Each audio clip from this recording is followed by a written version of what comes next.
நண்பர்களே, 3 ஃபைல் இருக்கு, 3 ரிப்போர்ட் இருக்கு டேபிள் மேல, வெளியே விட்டுருவேன் அப்படின்னு திரு விஜய் சொல்றாரு சட்டப்பேரவையில. அது எல்லாம் பழைய ஆட்சியுடைய கணக்குகளா இருக்கும் மாதிரி இருக்கு அப்படிதான் சொல்றாரு. பேசுறது இல்ல அப்படின்லாம் சொல்றீங்க. எப்போ பேசணும், மக்கள்கிட்ட எப்படி பேசணுங்கிறது தெரிஞ்சு பேசுனதுனாலதான் மக்கள் அன்பா ஆதரவா பதவியில உட்கார வச்சிருக்காங்க அப்படின்னு திரு விஜய் சொல்றாரு.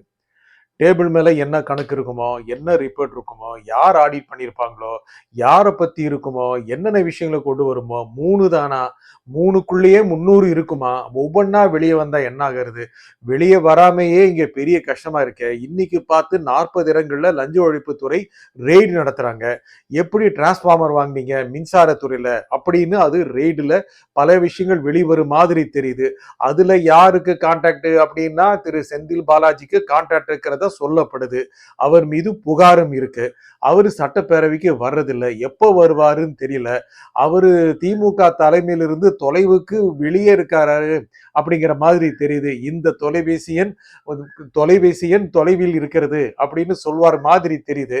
அப்போனா என்னென்ன விஷயங்கள் வருது, இன்னும் நிறைய பேர் மாட்டுவாங்களா? ஏவா வேலுடைய தொடர்புடைய இடங்களில் லஞ்ச ஒழிப்பு துறையினர் ரெய்டு நடத்தினாங்களே, அவரையும் கைது செய்வதற்கு இந்த அரசு முனைப்பு காட்டுகிறதோ, இன்னும் 3 டிக்கெட்டா 2 டிக்கெட்டா அப்படின்னு தெரியல.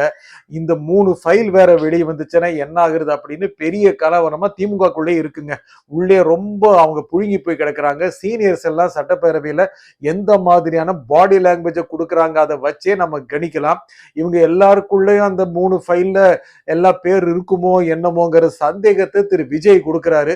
இந்த மாதிரி மிரட்டலை நாங்க பார்த்துட்டு தான் வந்திருக்கோம்னு திமுக காரங்க ஒரு பாடி லாங்குவேஜ்ல சொன்னாலும் கூட இவர் வேற மாதிரி போல இருக்கே அப்படின்னு நினைக்கிறாங்க. இவர் அண்ணா திமுக மாதிரி கிடையாது, சொல்லுவாங்க செய்ய மாட்டாங்க, ஆனா இவர் அப்படி இல்லை, ஏதாவது செஞ்சிருவாருங்கிற மாதிரி தெரியுதுங்க அப்படின்னு திமுகவுடைய மூத்தவர்கள் நினைக்கிறாங்க. அதுதான் அவங்களுடைய மென்மையான உடல் மொழியில தெரியுது. இளைஞர்கள் கொஞ்சம் அப்படியே கொஞ்சம் வேகமா இருந்தாலும் கூட திரு விஜய், முதலமைச்சர் விஜய் சட்டப்பேரவையில் பல அதிரடியான அறிவிப்புகளை வெளியிட்டார். முக்கியமாக முதலமைச்சர் மருத்துவ காப்பீடு 5 லட்சத்திலிருந்து 25 லட்சம் ஆகும். அதுக்கு அப்புறம் அதுல பல பேருக்கு அதுல பல பயன்கள் கிடைக்கும். ரொம்ப முக்கியமான விஷயங்க. 5 லட்சம் எங்க, 25 லட்சம் எங்க. அப்புறம் எம்எல்ஏக்கள் எல்லா எம்எல்ஏக்களுக்கும் கார் கொடுக்கறதா சொல்லிட்டாரு. அதை மெயின்டைன் பண்றதுக்கும் அதை பராமரிக்கிறதுக்கு இது போன்ற விஷயங்களுக்கு 75,000. அதுக்கப்புறம் உதவியாளர் வச்சுக்கிறதுக்கு 25,000. முதல்ல என்ன சொன்னாங்க அப்படின்னா கார் வசதி இல்லாத எம்எல்ஏக்களுக்கு கொடுக்கப்படும் அப்படின்னா அந்த மாதிரியான வேறுபாட்டை பார்க்க முடியாது அல்லவா. ரொம்ப அழகா எல்லா எம்எல்ஏக்களுக்கும் காரு, உதவியாளர் வைத்துக்கொள்ள 25,000. இதெல்லாம் அரசுடைய ஒரு மகா திட்டங்கள்ங்க. முக்கியமான விஷயம், எல்லா எம்எல்ஏக்களும் ரொம்ப கூல் ஆயிட்டாங்க. வெளியே பெருசா சொல்லாட்டி கூட எல்லா எம்எல்ஏக்களுக்கும் கார் வச்சிருக்கிறவங்களுக்கு அது ஒரு பெரிய கௌரவமா போச்சு. இன்னும் பல திட்டங்கள், முக்கியமாக மருத்துவத்துறையில பெரம்பூர்ல ஒரு பன்னோக்கு மருத்துவமனை, அதுக்கப்புறம் புற்றுநோய் ஆய்வு சிகிச்சை தொடர்பாக ராஜீவ்காந்தி பொது மருத்துவமனையில 14 அடுக்குல கிரவுண்ட் பிளஸ் 14 அடுக்குல ஒரு ஆய்வகம், சிகிச்சை மையம். அதுக்கப்புறம் அதே மாதிரி மதுரையிலையும் ராஜாஜி மருத்துவமனையில கிரவுண்ட் பிளஸ் 8 தளங்கள்ல ஒரு மருத்துவமனை அமைக்கப்படுது. இதெல்லாமே ரொம்ப முக்கியமான அறிவிப்புகள்ங்க. திரு விஜய் அவர்கள், முதலமைச்சர் விஜய் சட்டப்பேரவையில் எப்பொழுது 110 விதியன்கள் அறிவிப்புகள் செய்தாலும் மிக மிக பயனுள்ளதாக, மக்களுக்கு பயனுள்ளதாக இருக்கிறது. அதிரடியாக மட்டுமில்லை, எல்லோரும் மகிழ்வு அடையும்படி, எல்லோரும் மகிழ்ச்சி அடையும்படி இருக்கிறது. இது எல்லாம் ஆப்வியஸா தெரியுதுங்க. சரி இருங்க, மானிய கோரிக்கை மீது விவாதம் நடைபெறுது. அதுல கனிம வளங்கள் பற்றி விவாதங்கள் வருது.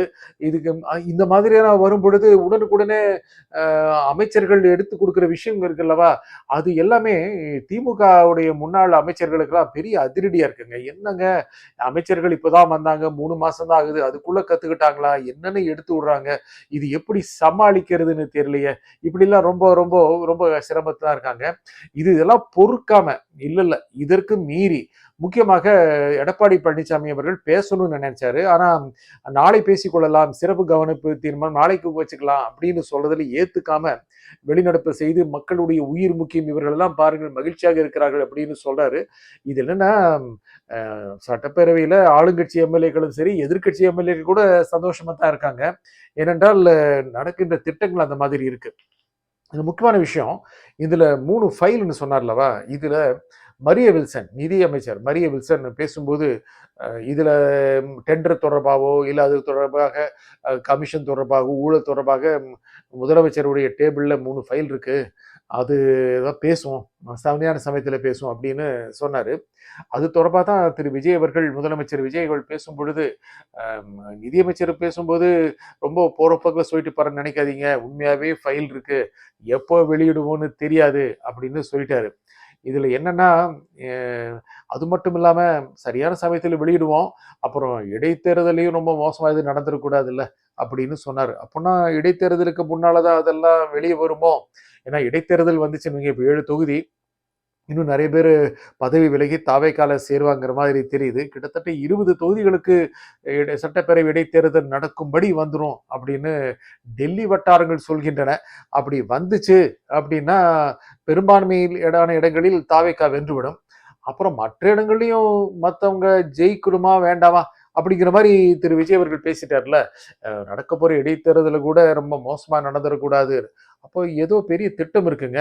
நல்லா அப்படியே ஒரு வெயிட்டா ஏதோ இருக்கு போல இருக்கு டேபிள் மேல. அது எடுத்து விட்டாங்க அப்படின்னா, அது எப்படி அடிக்குமே தெரியாது. அந்த மாதிரி இருக்கும். திமுகவுடைய முன்னாள் அமைச்சர்கள் எல்லாமே ரொம்ப அனுபவப்பட்டவர்கள்ங்க.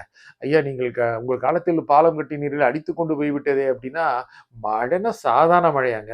அப்படின்னு ஏவாவேலு சொல்றாரு. மழை நான் இதுவரைக்கும் நான் ஊர்ல நான் பொறந்திருந்து பார்த்ததே இல்ல அப்படிங்கிறாரு. அந்த மாதிரி மழை எனக்கு கல்லணை கட்டலையா? அது எத்தனை புயல்களையும், மழையும் தாங்கி நிக்குது. அந்த மாரி இந்த காலத்துல கட்ட முடியாதா? ஒரு பெரிய மழை வந்தோனே, ஒரு பாலமே அடிச்சு போச்சுன்னா, அப்புறம் என்ன இருக்கு? இதெல்லாம் மக்கள் முன்னால போய் சேருதுங்க. மக்களுக்கு போய் சேருது. மக்கள் பார்த்துட்டு இருக்காங்க. சட்டப்பேரவை நெறைய பேர் பார்க்குறாங்க. யார் உண்மைய பேசுறாங்க? யாரு மழுப்புறாங்க? யாரு யாருக்கு சாஜாப்பு குடுக்குறாங்க? யாரு முட்டு குடுக்குறாங்க? யாருக்கு ரொம்ப கோவம் வருது? யாருக்கு ரொம்ப பொறாமையா இருக்கு? யாருக்கு வழியில பயமா இருக்கு? யார் மடியில கனமா இருக்கு? எல்லாமே மக்களுக்கு தெளிவா தெரியுதுங்க. விஜய் அவர்கள் பேச எழுந்தாவே எதிர்க்கட்சிகள்லாம் ரொம்ப கிட்டத்தட்ட பின் ஆஃப் சைலண்ட்டுக்கு போயிடுறாங்க. ஏன்னா முதலமைச்சர் பேசுறாரு. ஆனா அதில் என்ன விஷயம் இருக்குமோ, எப்படி இருக்குமோங்கிற கவனத்துக்கு போயிடுறாங்க. அது மட்டும் இல்லாம அமைச்சர்களும் அப்பப்போ எடுத்து விடுறாங்கல்ல. ஏங்க இந்த அளவுக்கான மணல்லாம் எங்க போச்சு? அப்படின்னு கேட்கும்போது மக்களுக்கு ரொம்ப கஷ்டமா தான் இருக்கு. ஆளுங்கட்சிக்கு உடைய கேள்விகளுக்கு எதிர்க்கட்சிகள் பதில் சொல்ல முடியாத நிலைமை இருக்கு. எதிர்க்கட்சிகளும் கடுமையான கேள்விகளை வைக்கிறாங்க. ஆளுங்கட்சி தரப்பில அதுக்கு சரியான பதிலடி குடுக்குறாங்க. புஷி ஆனந்த் அவர் சொல்றாருங்க, நாங்க எடுத்து விடட்டுமா அப்படிங்கிறாரு. புஷி ஆனந்த் சொல்றாரு. என்ன அவரு நீர்வளத்துறை அமைச்சர் தான். இருந்தாலும் புஷி ஆனந்த் கூட இந்த மாதிரி சவால் விடுவாரா? அப்படின்னு அவங்க கட்சிக்காரங்களுக்கும் ரொம்ப ஆச்சரியமா இருக்கு.